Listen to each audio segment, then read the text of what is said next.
43e homélie de saint Jean Chrysostome sur l'évangile de Jean. Lorsque le soir fut venu, ses disciples descendirent au bord de la mer et montèrent sur une barque pour passer au-delà de la mer vers Capharnaüm. Il était déjà nuit que Jésus n'était pas encore venu à eux. Cependant, la mer commençait à s'enfler à cause du grand vent qui soufflait. Verset 16 jusqu'au verset 26.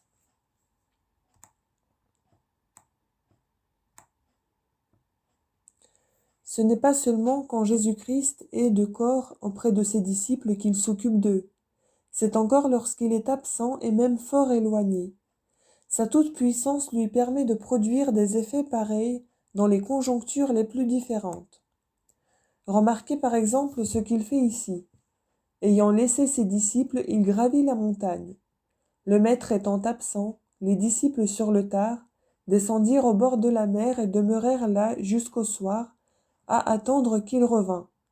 Lorsque le soir fut venu, dans l'inquiétude et l'impatience où ils étaient, ils cherchèrent avec empressement leur cher maître, tant leur âme était embrasée du feu de son amour. Ils ne disent pas « le soir est venu, la nuit approche, maintenant où irons-nous » Ce lieu est dangereux, l'heure est périlleuse. Inspirés par leur ardente affection, ils montent dans une barque. Et ce n'est pas sans raison que l'évangéliste indique le temps, c'est pour montrer l'ardeur de leur amour. Pourquoi donc Jésus s'était-il éloigné de ses disciples? Ou plutôt, pourquoi paraît-il de nouveau tout seul marchant sur la mer? Premièrement, pour leur apprendre combien il était triste et dangereux pour eux d'être seuls et séparés de lui, et pour enflammer davantage leur cœur. En second lieu, pour leur montrer sa puissance. Comme Jésus-Christ ne les instruisait pas seulement en public avec tout le peuple, mais encore en particulier, de même aussi il faisait pour eux des miracles particuliers que le peuple ne voyait pas, parce qu'il était juste que ceux à qui il devait confier la conversion et le gouvernement de tout le monde, reçussent ceci de plus grande grâce et de plus grands dons que les autres. Et quels sont les miracles, direz-vous, que les seuls disciples ont vus? La transfiguration sur la montagne, le miracle que Jésus fait ici sur la mer, beaucoup de choses admirables et merveilleuses après sa résurrection, et comme je le crois, bien d'autres encore. Les disciples vinrent donc vers Capharnaüm. Véritablement, ils ne savaient pas où était allé leur maître, mais ils espéraient de le rencontrer là ou dans leur navigation. Saint Jean l'insinue en disant que le soir étant arrivé, Jésus n'était pas encore venu et que la mer s'était enflée à cause d'un grand vent qui soufflait. Et les disciples, ils étaient troublés, et certes il y avait sujet de l'être. Bien des choses étaient capables de les épouvanter. Le temps, car il était nuit, la tempête, car la mer s'était enflée, le lieu, car il n'était pas proche de la terre. Mais comme ils eurent fait environ 25 stades, verset 19, il leur arrive enfin ce à quoi ils ne s'attendaient pas, car ils virent Jésus qui marchait sur la mer. Et comme ils étaient fort effrayés, il leur dit « C'est moi, ne craignez point » verset 20. Pourquoi donc leur apparaît-il? Pour leur faire connaître que c'était lui qui apaiserait la tempête. Ces paroles de l'évangéliste nous le font entendre. Ils voulurent le prendre dans leur barque, et la barque se trouva aussitôt au lieu où ils allaient. Ainsi, non seulement il les délivra du danger, mais encore il les fit heureusement arriver au port. Il ne se fit pas voir au peuple marchant sur la mer, parce que ce miracle était au-dessus de sa portée, et même il ne s'y fit pas voir longtemps à ses disciples, mais il se montra, il apparut et disparut aussitôt. Pour moi, il me semble que c'est ici un autre miracle que celui que saint Matthieu raconte, et même bien des choses prouvent qu'il est différent. Au reste, souvent Jésus-Christ fait les mêmes miracles afin qu'ils n'étonnent pas seulement ceux qui les voient, mais qu'étant accoutumés à les voir, ceux-ci les reçoivent avec beaucoup de foi. C'est moi, ne craignez point. Jésus, par sa parole, chasse la crainte de leur cœur. Il ne fit pas de même dans une autre occasion où Pierre dit « Seigneur, si c'est vous, commandez que j'aille à vous. » Évangile de Matthieu, chapitre 14, verset 28. Pourquoi donc alors les disciples ne le reconnurent-ils pas aussitôt, tandis qu'à présent ils le reconnaissent et croient en lui? Parce qu'alors la tempête continuait et tourmentait la barque, et que maintenant sa voix calme la mer. S'il n'en est pas ainsi, c'est sûrement, comme je viens de le dire, parce que Jésus, faisant souvent les mêmes miracles, les premiers rendaient les seconds plus croyables. Et pourquoi ne monte-t-il pas dans la barque? C'est pour faire un plus grand miracle et en même temps pour manifester plus clairement sa divinité, et pour montrer que quand il avait rendu grâce, il ne l'avait pas fait par besoin, mais par condescendance. Il permit que la tempête s'élevât, pour les engager à le chercher toujours, et il l'apaisa sur-le-champ, pour manifester sa puissance. Enfin, il ne monta point dans la barque pour faire un plus grand miracle. Le lendemain, le peuple qui était demeuré à l'autre côté de la mer, ayant vu qu'il n'y avait point là d'autre barque et que Jésus n'y était point entré avec ses disciples, ils entrèrent aussi eux-mêmes dans d'autres barques, qui étaient arrivées de Tibériade. Pourquoi saint Jean détaille-t-il toutes ces circonstances? Ou plutôt, pourquoi n'a-t-il pas dit que le lendemain, les gens s'étant embarqués, s'en allèrent? Il veut nous apprendre quelque autre chose. Quoi?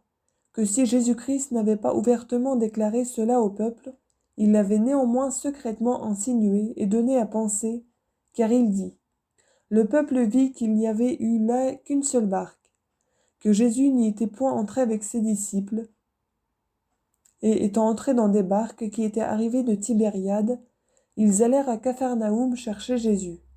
En effet, que restait-il à penser, sinon que Jésus était allé à Capharnaüm en traversant la mer à pied?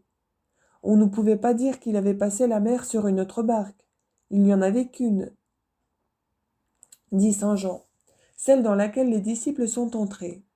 Toutefois, après un si grand miracle, ils ne demandèrent pas à Jésus comment il avait fait pour passer la mer, ils ne s'informèrent pas d'un miracle aussi considérable. Que dirent-ils donc? Maître, quand êtes-vous venu ici? À moins qu'on ne suppose qu'ici l'évangéliste a mis quand pour comment, et dans le même sens. Ici encore, mes frères, il est important de faire attention à l'inconstance et à la légèreté de ce peuple. Les mêmes qui avaient dit « c'est là le prophète », les mêmes qui avaient été chercher Jésus pour l'enlever et le faire leur roi, l'ont-ils trouvé? Ils n'y pensent plus et perdant, il faut le croire, le souvenir du miracle, ils cessent d'admirer Jésus-Christ pour ses œuvres passées. Peut-être aussi le cherchent-ils à présent pour l'engager à leur donner encore à manger comme précédemment. Les Juifs passèrent la mer Rouge sous la conduite de Moïse, mais ce miracle était bien différent de celui-ci. Ce que fait Moïse, il le fait comme serviteur, il l'obtient par la prière. Livre de l'Exode, chapitre 14, verset 22. Mais Jésus-Christ opère tout par sa suprême autorité et sa souveraine puissance. Là, le souille d'un vent du midi dessèche l'eau,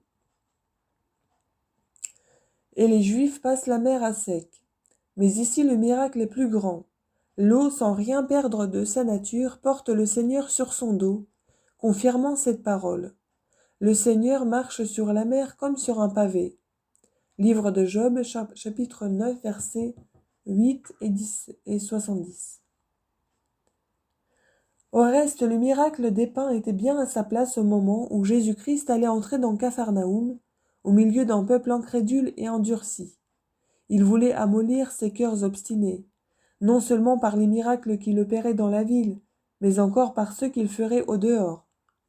Une si grande multitude de gens entrant dans la ville avec tant d'ardeur et d'empressement, n'était-ce pas un spectacle capable d'émouvoir un rocher?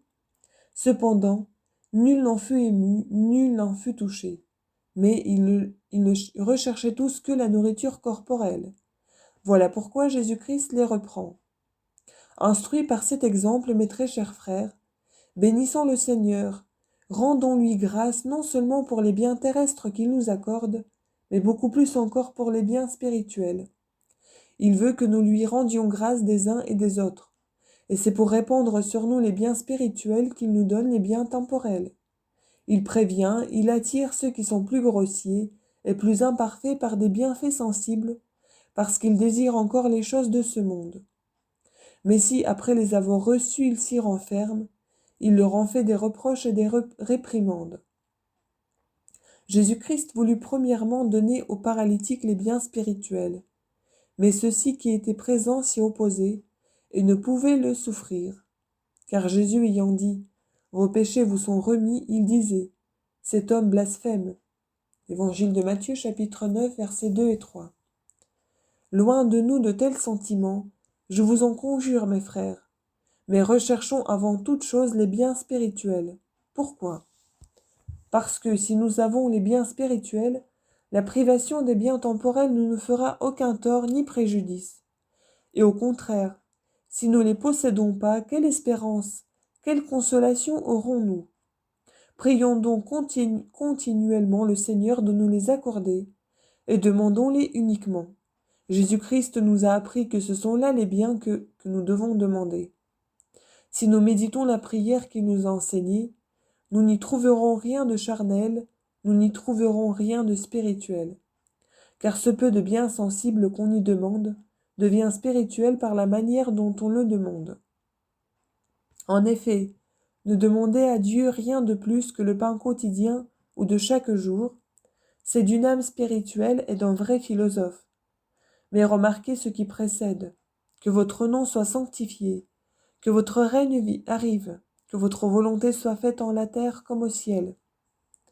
Ensuite, après cette demande d'une chose terrestre et sensible, il recommence la suite de demandes spirituelles qu'il nous est prescrit de faire. Remettez-nous nos dettes, comme nous les remettons à ceux qui nous doivent.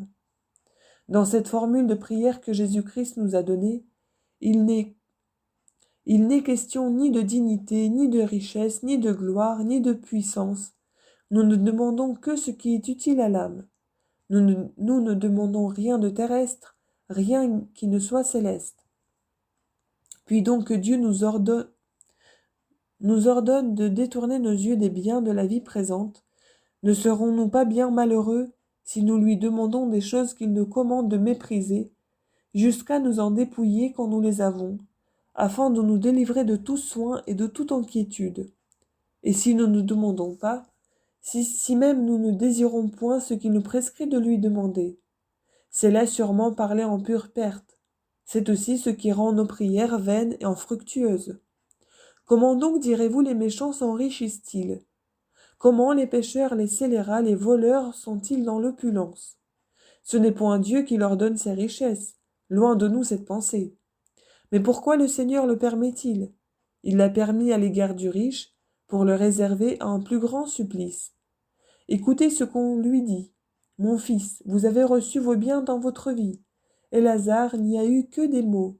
C'est pourquoi il est maintenant dans la consolation, et vous dans les tourments. » Évangile de Luc, chapitre 16, verset 25. Mais de peur que cette terrible sentence, nous ne l'entendions aussi prononcer contre nous, nous qui perdons notre vie dans les délices, et qui ajoutons péché sur péché, aimons les véritables richesses, appliquons-nous à la vraie philosophie, afin d'obtenir les biens que Dieu nous a promis. Puissions-nous y participer tous, par la grâce et la miséricorde de notre Seigneur Jésus-Christ, par qui et avec qui la gloire soit au Père et au Saint-Esprit, maintenant et toujours et dans tous les siècles, ainsi soit-il.